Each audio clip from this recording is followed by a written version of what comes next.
My family didn't invite me to the reunion, so I showed up unannounced, shared my engagement news, and finally took a stand for myself.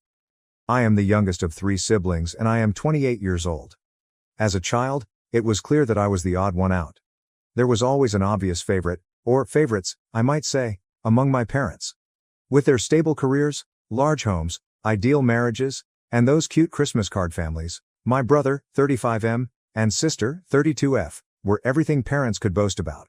My sister is a lawyer of some sort, and my brother works in finance. Both of them reside in lovely suburban communities with spouses who complement their professional backgrounds. Every family gathering is an opportunity for my parents to brag about their kids to friends and family. And then me. 2 years ago, I left my corporate position to launch a modest business of which I am really proud. I'm content with my life and earn enough money to live comfortably. Together, my 5-year boyfriend and I share a rental home. Even though we're not making a lot of money, we're doing okay.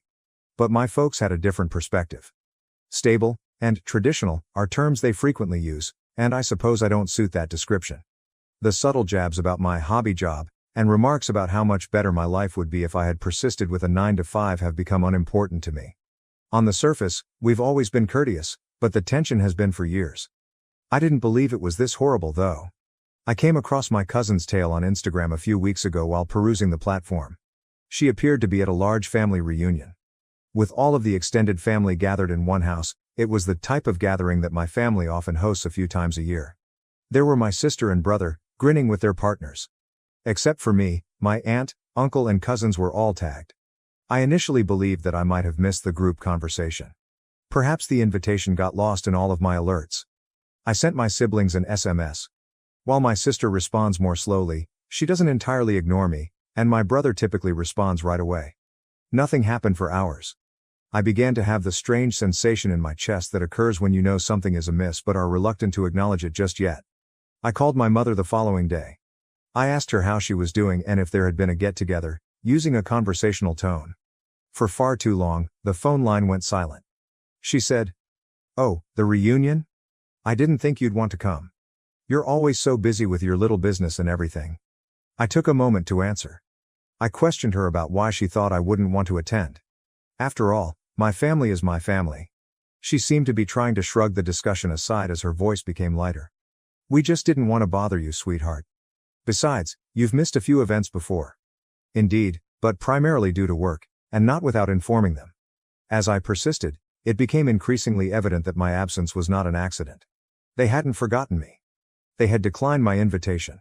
Something about hearing it firsthand made my stomach plummet, and I'm not sure why. I hung up and sat there listening to the exchange again. I had previously experienced exclusion. Plans for many of the holidays seemed to center around my brother's or sister's families. I used to convince myself that it wasn't deliberate. Perhaps they didn't consider how I would fit into their plans because I didn't have children or a conventional lifestyle. I was unable to ignore it any longer, though, as I sat in my peaceful kitchen and watched my boyfriend work in the other room. This was intentional. My partner was incensed on my behalf when I told him, "You need to go anyway. They don't get to decide you don't belong there," he replied. He was correct. Why should I allow them to act as though I don't exist? I was tired of being treated like an afterthought by my family. Whether they liked it or not, I deserved to be a member of my family. The plan began to take shape at that point. I had been holding on to one card for weeks, and I hadn't played it yet. 2 weeks prior, my boyfriend and I had become engaged. I wanted to do it face to face with the people who should be concerned about my life, but we hadn't notified anyone. Now, though, I had my own motives. I would remind them of my presence if they were considering excluding me from my family. This time, they wouldn't ignore me. I made the decision to arrive without warning. I declined my boyfriend's, bless him, invitation to accompany me. I had to take care of this on my own. We devised a contingency plan, and he agreed to drive up and grab me if things didn't work out. If they didn't want me there, I would arrive and then depart, but not before telling them what I had to say. In order to make it appear as though I had always meant to attend, I prepared a large quantity of snacks to bring with me in the days before. For me, this wasn't about proving myself, even if my partner insisted that I didn't need to prove anything to anyone. I had to be there for myself. I had had enough of fading away because they didn't think I belonged. I promised myself that if I had to leave, I would go, smile, and share my news. Although I had no control on their feelings toward me, I did have influence over how I responded to it. I refused to let them treat me like an outsider for once. Additionally, I would at least have closure if things didn't work out. First update. It took slightly over 3 hours to go to my folks' house. The majority of time was spent on how to appear unimpressed, as if I had simply happened to stop by since, well, I was aware of the family reunion. It seemed a bit ironic given why I was there, but the box of handmade cookies on the passenger seat smelled sweet and soothing. After checking the place twice, my partner assured me that he would be prepared to come get me if I needed a way out. I promised to keep him informed. The house was filled with automobiles parked on the lawn and along the driveway when I eventually pulled there. I inhaled deeply, picked up the treat box, and made my way to the front door. From within came the sounds of music, laughter, and clinking dishes. I stepped through the slightly open door. The noise stopped as soon as I entered. I knew they had all seen me without having to glance up. I sensed dozens of eyes swinging toward me as conversations broke off in the middle of sentences. My mother recovered first. She hurried over, her voice too happy and high. "Oh, you succeeded? How unexpected?" She merely patted my arm and moved away without giving me an embrace. Her eyes did not meet the phony warmth in her voice. There was an uneasy shuffle of movement in the room. People resumed their talks, but things had changed. Before my brother vanished into the kitchen, I saw him and my sister looking at each other across the room. Standing with her husband, my sister gave me a quick look before launching back into a boisterous discussion with other aunts. Across the room, I saw my cousin, the same person whose Instagram tale had given me the hint. Despite her apparent astonishment at seeing me, she nodded and smiled slightly. On the dining table, I set my package of goodies next to a spread of what appeared to be catered cuisine. Nobody even looked at my belongings. It hurt when I heard an aunt whispering to someone by the hallway, "Did they not invite her on purpose?" While I was moving through the room, I slipped by them into the living room after pausing to check my phone. My cousin drew me aside a few minutes later. She lowered her voice and looked over her shoulder. "They didn't think you'd come. Your parents, well, they didn't think you'd fit in here anymore." In spite of her apparent remorse, she said, "Fit in," as if I were a shattered puzzle piece in a family portrait. My dad was by the drink station when I left, but I can't recall what I muttered in response. I made the decision to give it a try. I questioned him why no one had told me about the reunion.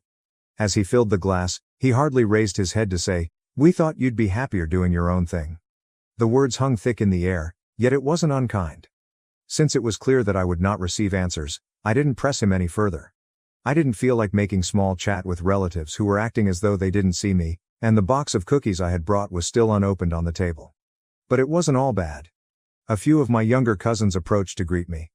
I felt a little better when they inquired about my company and mentioned that they had seen some of my work online. Someone cared about my life, at least. Once more, there was a bustle of talk in the room, and I sat down close to the corner and browsed through my phone idly. I simply needed time to think on what to do next. I didn't want to cause a scene. My sister's voice broke through the commotion at that point.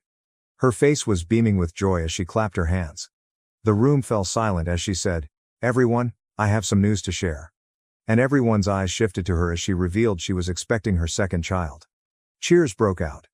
As everyone applauded, a few uncles made a joke about placing wagers on whether it would be a girl or a boy. My mother appeared as though she could burst with joy. Nobody gave me a sidelong glance. As I stood there, I heard the laughter and congrats. I seemed to have vanished once more.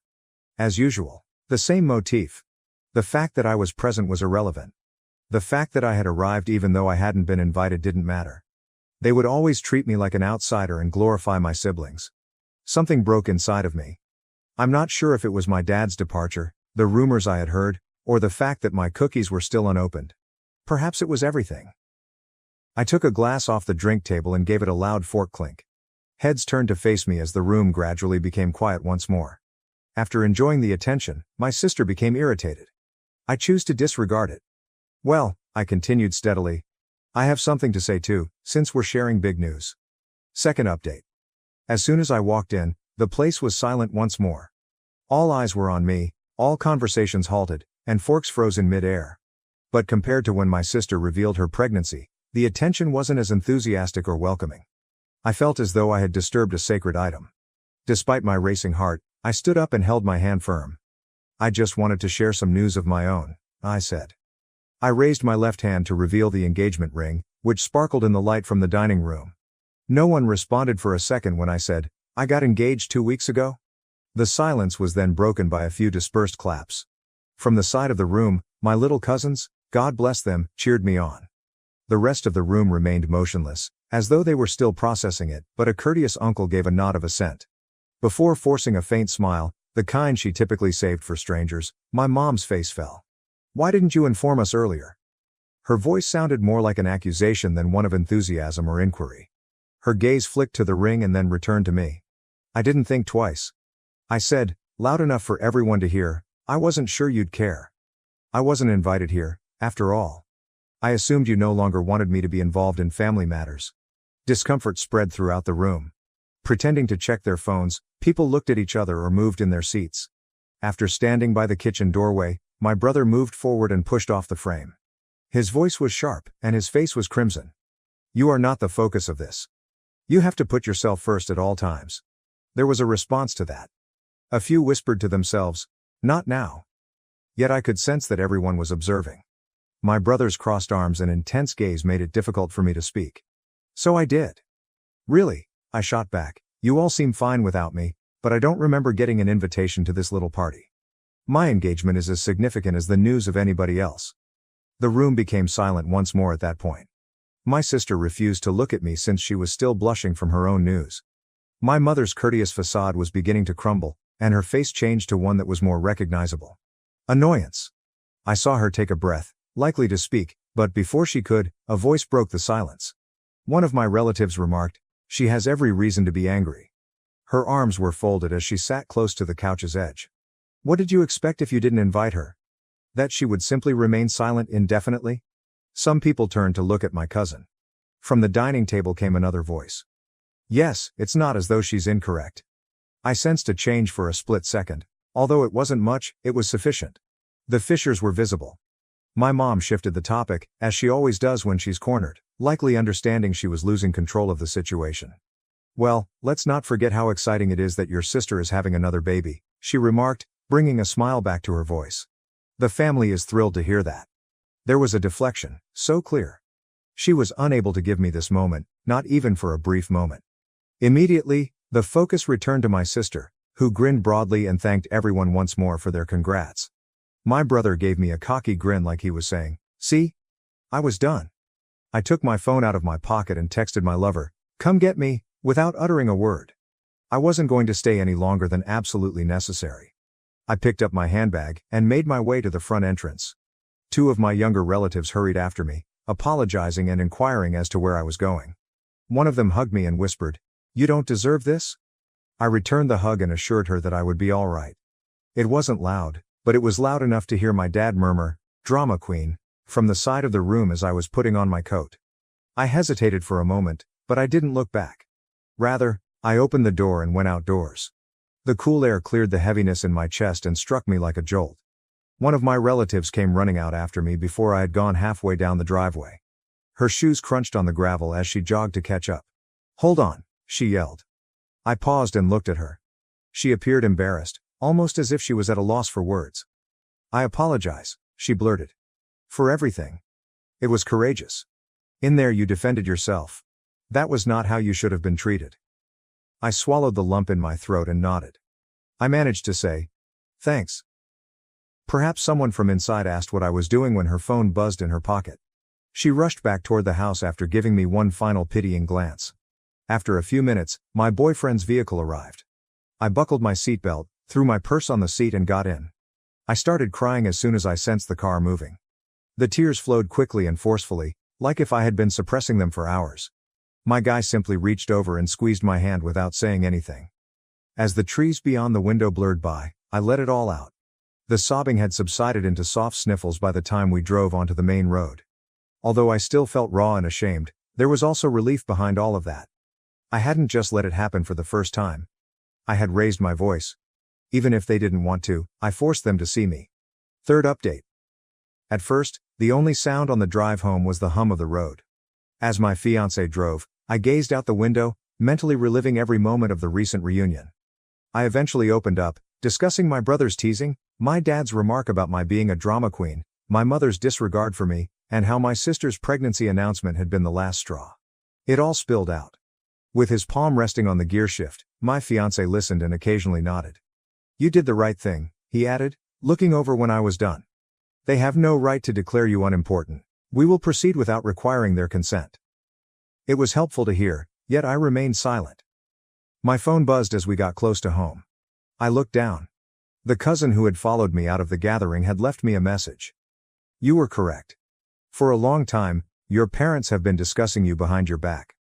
I straightened my posture. There was more to the message. I apologize, but you must understand this. Your mother told everyone that your lack of a steady career makes you a disappointment. Additionally, she stated that your sister's announcement is far more significant than your engagement. It didn't seem fair to me. In an attempt to comprehend the words, I read them twice. I was still looking at the screen when I received a second message, this one containing screenshots. It came from a family catch-ups group chat, of which I had obviously been excluded. My mother's name was prominently displayed in one of the screenshots. I'm not sure why she would want to attend anyhow. She constantly makes things about herself and does her own thing. Giving up a real career to pretend to be a business owner? So self-centered. If nothing else, sister is leading a life of which we may be proud. My chest constricted. The subsequent screen grab was even worse. Since I didn't want her to show up and ruin the day with a dramatic story about her engagement, I honestly didn't notify her about the reunion. Who cares? She's not getting married first, after all. When the television came back to life, I sensed my fiancé looking at me. What is it? He inquired. Proof, I muttered. I was still gazing at the screenshots when we arrived home. I entered my family group chat, which I had been kicked out of years ago and was only periodically added back in for important updates, and added myself back in. I wasn't sure if this was because I was angry, wounded, or incredulous.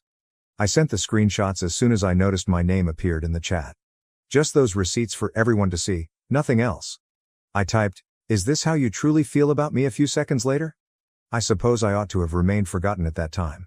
Setting my phone aside, I waited. It was not long before the responses began to pour in. First to enter, my brother said, "This was private. You're blowing things out of proportion and being dramatic as usual." My sister then asked, "What did you anticipate would happen if you shared this?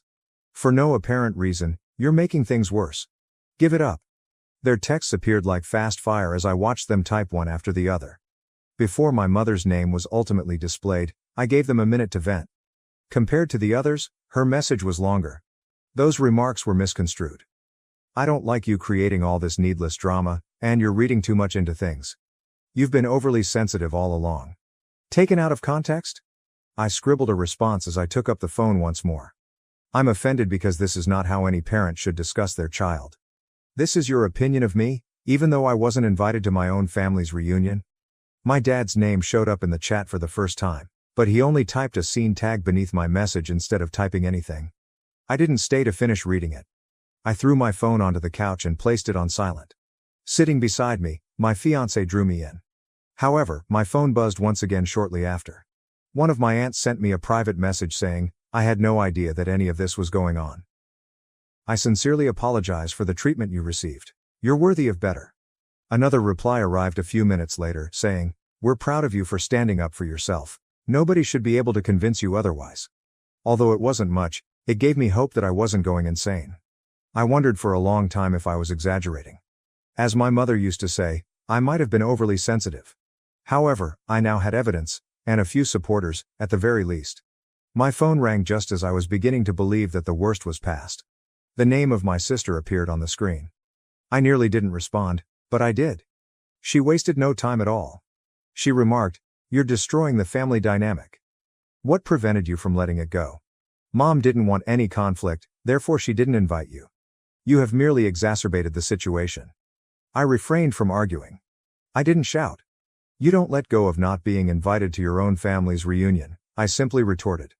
Then she hung up the phone. I decided I'd had enough that evening as I sat with my fiancé. I wasn't going to ask for their blessing all the time.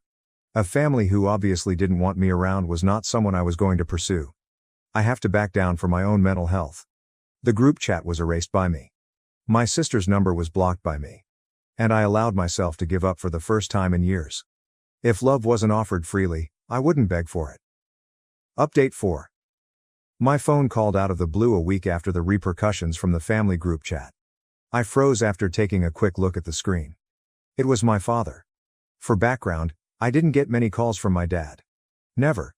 I was astonished to see his name appear because he mainly left family affairs to my mom. I considered leaving it on voicemail, but my curiosity won out. I took it up. He initially only made the customary awkward small talk. After a lengthy silence, he finally stated that he wanted to clarify the reunion. He spoke in a rigid, nearly practiced voice. He maintained it wasn't intended to harm me and referred to it as a miscommunication. I hadn't heard anything like an apology from him in a long time. I didn't give him a pass. I inquired as to why I hadn't been invited earlier. After struggling to find the right words, he finally said, "It wasn't intentional." I told him that didn't make sense since how can it be an accident to forget to invite your own child? I persisted, reminding him that my mother's own remarks in the group chat demonstrated differently, but he didn't respond. A second too long, the silence lingered, and then he broke. Quietly, he acknowledged. She believed it would be better that way. Your mother did not wish for any conflict. That's when I heard it. My mother's voice, followed by a slight background rustle. She must have been using the speakerphone to listen in because she abruptly interrupted the conversation. She answered abruptly, "I'm here too." As though I had called her somehow. The waterworks then began. She accused me of attacking her and making the family feel ashamed by publishing the screenshots, but her voice faltered. She claimed that I, not she, was the source of the issues. She claimed that I had made everything public only to cause her embarrassment and trouble. I didn't shout or argue. I spoke steadily and assured her that I was only seeking the truth and wasn't making any personal attacks. After hearing what was going on, my fiancé, who had been sitting close by, approached. It was enough to ground me when he placed a hand on my shoulder and muttered, "Don't let them twist this." My mother's tone altered when she saw that I wasn't going to back down. After giving a loud sniff, she continued, "You only announced your engagement at the reunion to steal your sister's spotlight," which almost made me laugh aloud. I didn't think twice. Calmly, I informed her that, like my sister, I had every right to share good news about my life. No one was in competition with me. I informed her that none of this would have occurred if I had been invited in the first place. I could tell I had touched a nerve by the quiet that ensued. She chose to play the victim, which is her favorite approach, rather than admit anything. "It might be better if you don't attend family gatherings at all if you can't forgive us and move on," she remarked forcefully. And there it was, the final command. I remained calm. I refrained from crying. I simply exhaled and answered, "If that's how you feel, then fine," before hanging up. I sat there looking at the phone in my hand for a minute. My fiancé took a seat beside me and waited silently. I told him everything that had transpired, including my mom's accusation and ultimatum, as well as my dad's hesitant apology. "They're showing you exactly who they are," he continued, nodding. I lay in bed that night and gazed up at the ceiling. I kept replaying the phone call in my head. More than that, though, I began to reflect on all the events that had preceded this. I reflected on the holidays I had spent by myself since my siblings' families came first. My parents' constant comparisons of my unstable career to my brother's corner office and sister's work at the law company. The understated appearance. The contemptuous remarks. This was where it had all been leading. As I laid there, I came to the realization that I didn't deserve this. I wasn't worthy of fighting for meager affection or acting as though nothing was wrong. My siblings would always come first, as my family had often demonstrated to me. For the first time, I made the decision to stop pursuing those who made me feel inadequate. My fiancé sat down across from me and handed me a cup of coffee the following morning. He had a solemn expression. He remarked, "I've been thinking. How about hosting our own engagement celebration? Something modest, just those who genuinely stand by us." The concept sounded odd at first. I hadn't even considered celebrating without my family because they had been my default for so long. However, it made more sense the more I about it. Why should I continue to expend my energy on indifferent people? People that loved us for who we were, not who they wanted us to be, were the ones I wanted to celebrate this milestone with. After the reunion, we had a list of friends, my fiancé's family, and a couple of cousins who had gotten in touch with me privately. They all agreed that I was deserving of better treatment. I made the decision to focus on the folks who came to me unconditionally and let go of the things I couldn't control. I kept the celebration a secret from my parents and siblings.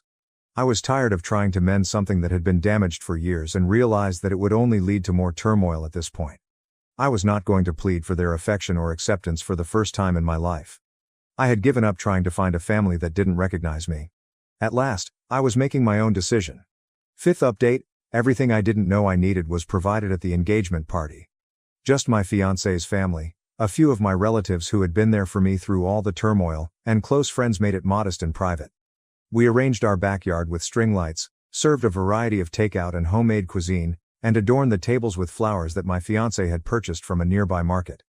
EasyJet ideal. Early in the evening, people began to arrive. I hadn't experienced such genuine enthusiasm at a family gathering in years, but the atmosphere was lighthearted and full of laughs. As soon as she got there, the cousin who had sent me the screenshots gave me a hug. "You're worthy of better," she said. She didn't mention the reunion, which I appreciated. "We're proud of you." An hour later, the biggest surprise arrived. Another car drew up to the curb, and my fiancé gave me a little shove. One of my aunts was leaving when I turned around. This aunt wasn't just any aunt though, she was the only one to privately text me to apologize and say she didn't know what had been going on following the group chat controversy. She was unexpected, but there she was, smiling warmly and holding a modest wrapped gift. As she entered the yard, she added, "I hope it's okay that I came?" She gave me a hug, and for a second I was speechless. "I wanted to see you both and say congratulations in person." I simply nodded and opened the door for her. It meant more to me than words could express to have her there. The folks who came through for me without reservation were more important than the statistics. Throughout the evening, my fiancé made a toast. The audience became silent as he lifted his glass. "To my future wife," he remarked with a smile, "I've seen her overcome so many obstacles and still come out stronger. Her character and the life we are creating together make me really proud." As the audience applauded, someone exclaimed, "To the happy couple." People who truly wanted to join us in celebrating were all around me as I stood there with my glass.